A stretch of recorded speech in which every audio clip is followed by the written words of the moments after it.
Naghahanda na ang iba-ibang ahensya ng pamahalaan sa Super El Nino na inaasahang makaaapekto sa Pilipinas. Eksklusibong ipinasilip ng National Irrigation Administration ang makabagong command center nito na gumagamit ng artificial intelligence. Nagpapatrol Jackie Pascual. Malaking dagok sa mga palayan ang matinding init o tagtuyot, gayon din ang pagtama ng bagyo. Kaya naman magpupulong muli ang El Nino Task Force para mapaghandaan ng bansa ang nakaambang Super El Nino na posibleng tumama ngayong Hunyo o Agosto. Nakatutok ang iba-ibang ahensya ng gobyerno para masigurong di masasayang ang mga pananim.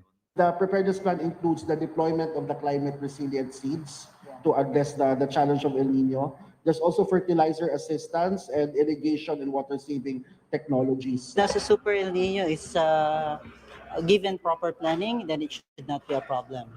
Pinasilip rin ng National Irrigation Administration ang kanilang makabagong command center sa Quezon City na may real-time CCTV monitoring sa mga dam lalo na sa Magat at Pantabangan.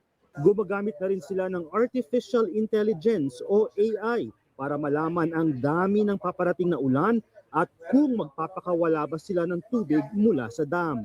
Meron kaming advanced forecasting system kasi nakita niyo na po-forecast namin gaano kadami yung paparating na tubig at may masasabi namin kung aapaw ba yung ating dam. Nababantayan rin nila ang iba-ibang taniman o sakahan at kung kailangan na ba ng patubig sa mga ito.